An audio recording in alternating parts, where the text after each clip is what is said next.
Για να τιμηθούν τα 100 χρόνια από την έναρξη των νικηφόρων Βαλκανικών πολέμων, πραγματοποιήθηκε πανελλήνια συνάντηση αεροσκαφών με την επωνυμία Χορτερό Flying In 2012, χθες και σήμερα στον αεροδιάδρομο του Χορτερού, μια συνδιοργάνωση από την Αερολέσχη Σερών και τον Δήμο Συντικής. Στη συνάντηση συμμετείχαν πάνω από 30 αεροσκάφη διαφόρων τύπων από όλη την Ελλάδα, ενώ σήμερα πραγματοποιήθηκε ο πανελλήνιος αγώνας υπερελαφρών αεροσκαφών.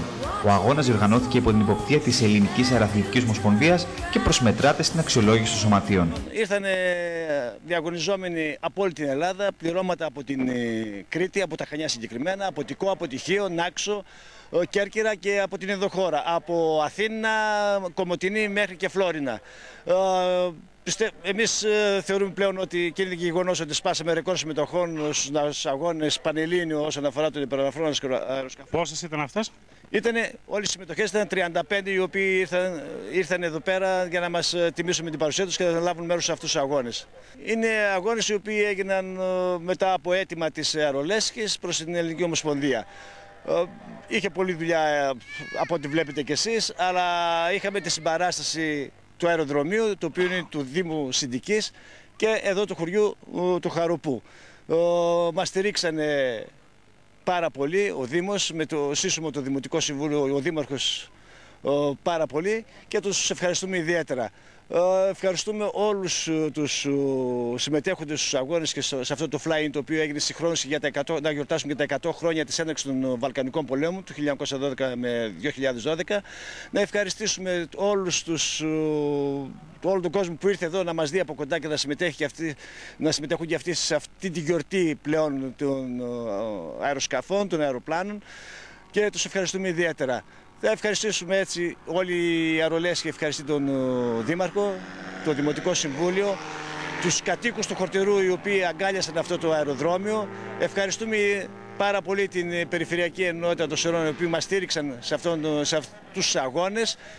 Οι συμμετοχές, όπως μας είπατε, είναι πάρα πολλές. Η ικανοποίηση από το χώρο για τα άτομα αυτά, τους ευχαριστεί ο χώρος, είναι ικανοποιητικός? Τους ικανοποιεί, εξάλλου το ξέρανε γιατί το είχαμε μέσα στην ιστοσελίδα της Αερολέσχης και ίσως και γι' αυτό ήρθαν, διότι πράγματι ναι μεν είναι χωμάτων, αλλά τους αρέσει γιατί είναι σε πολύ καλή κατάσταση. Είναι ένα αεροδρόμιο το οποίο έκανε μεγάλη προσπάθεια ο Δήμος Συντικής να το φτιάξει. Καταρχάς για να περιέλθει στην κυριότητα από το Υπουργείο Εθνικής Άμυνας και κατά δεύτερον να αδειοδοτηθεί από την Υπηρεσία Πολιτικής Αεροπορίας. Πράγμα το οποίο όλα αυτά γίνανε. Υπάρχει ενδιαφέρον ακόμα από το Δήμο αλλά και από όλους πλέον που ασχολούνται με τα αεροπορικά δρόμενα να βελτιωθεί ακόμα περισσότερο αυτό το αεροδρόμιο και να στηριχθεί. Σύμφωνα με τον Δήμαρχο Συντικής, οι συγκεκριμένοι αγώνες θα βοηθήσουν στην μεγάλη υποστήριξη του αεροδρομίου του Χορτερού από τις τοπικές αρχές και στην πραγματοποίηση απαραίτητων έργων για την αναβάθμισή του, όπως η ασφαλτόστρωση και η περίφραξή του. Η σημερινή εκδήλωση επίσης έχει αυτό το στόχο. Να έρθουν από όλη την Ελλάδα άνθρωποι, πολίτες, φίλοι να γνωρίσουν τον τόπο μας. Στη συνεργασία λοιπόν με την Αερολέσχη Σερών και την Πανελλήνια Ομοσπονδία γίνονται οι πανελλήνιοι αγώνες ελαφρών μικρών αεροσκαφών φέτος στο αεροδρόμιο του Χορτερού, το Δημοτικό Αεροδρόμιο. Στόχος μας είναι να καθιερωθούν, να γίνονται εδώ.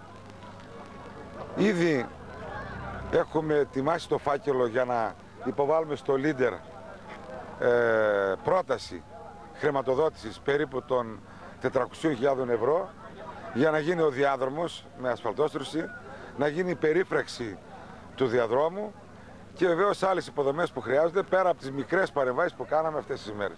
Και είναι εκπληκτική η φύση εδώ, παρόλο που σήμερα δεν είναι τόσο καθαρή ατμόσφαιρα. Είναι εκπληκτική φύση, η λίμνη, τα ποτάμια, τα δέντρα είναι εκπληκτικά. Πόσο ψηλά ανεβήκατε τώρα που σας είδαμε που πετούσατε? Τώρα μέχρι 2.500 πόδια. Πόσο εντυπωσιακό τελικά είναι να βλέπεις τον κόσμο από τόσο ψηλά? Εάν δεν έχεις την αρρώστια που έχουμε εμείς, δεν μπορεί να καταλάβει κανείς. Είναι το απόλυτο μεγαλείο, είναι η ψυχοθεραπεία μας. Στις δύσκολες αυτές εποχές που περνάμε, για μας είναι η ψυχοθεραπεία μας. Φόβος υπήρχε ποτέ? Φόβος πάντοτε πρέπει να υπάρχει. Πάντοτε πρέπει να φοβάσαι. Η πτήση είναι μια διάσταση η οποία δεν είναι στον άνθρωπο, δεν είμαστε πουλιά. Γι' αυτό πρέπει και να φοβόμαστε για να έχουμε και ασφάλεια στην πτήση μας. Τι πρέπει να προσέχει κάποιος έτσι ώστε να ασχοληθεί με ασφάλεια με το συγκεκριμένο άθλημα? πρέπει να εφαρμόζει πιστά τους κανόνες πτήσης. Ασχολούμαι με τα αεροπλάνα τώρα τα τελευταία 15 χρόνια. Είναι μια αίσθηση πάρα πολύ καλή. Πρέπει να τη δοκιμάσει ο κάθε ένας.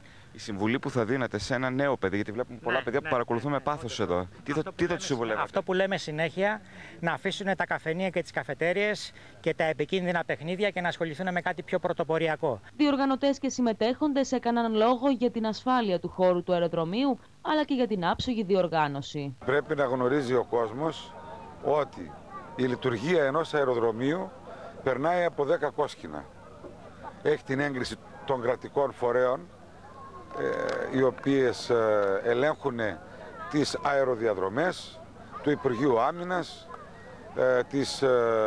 του Υπουργείου Μεταφορών, και οι αγώνες γίνονται με κανόνες ασφαλείας παγκόσμιας πρακτικής. Οι αερολές Χερών είναι από τις πιο έμπειρες στη χώρα και αυτό το απέδειξαν σήμερα. Ελπίζουμε ότι όλοι με το καλό, όσοι μας επισκέφτηκαν, με τα μικρά τους αεροσκάφη, και ευχόμαστε να φτάσουν στον τόπο της καταγωγής τους ασφαλής. Έχει πάντοτε κινδύνους ένα τέτοιο άθλημα, αλλά να γνωρίζει ο κόσμος ότι γίνονται με όλους τους κανόνες ασφαλείας. Λοιπόν, είναι από τα πιο ασφαλή μέσα αερομεταφοράς, ας πούμε, ή σαν αθλητικές μηχανές. Τα αεροπλάνα αυτά έχουν αυτό που δεν έχουν τα μεγάλα. Τα ίδια τα αεροπλάνα έχουν αλεξίπτωτο, οπότε καταλαβαίνετε, σε περίπτωση που κάτι συμβεί, ανοίγει το αλεξίπτωτο και κατεβαίνει στις ρόδες οπουδήποτε.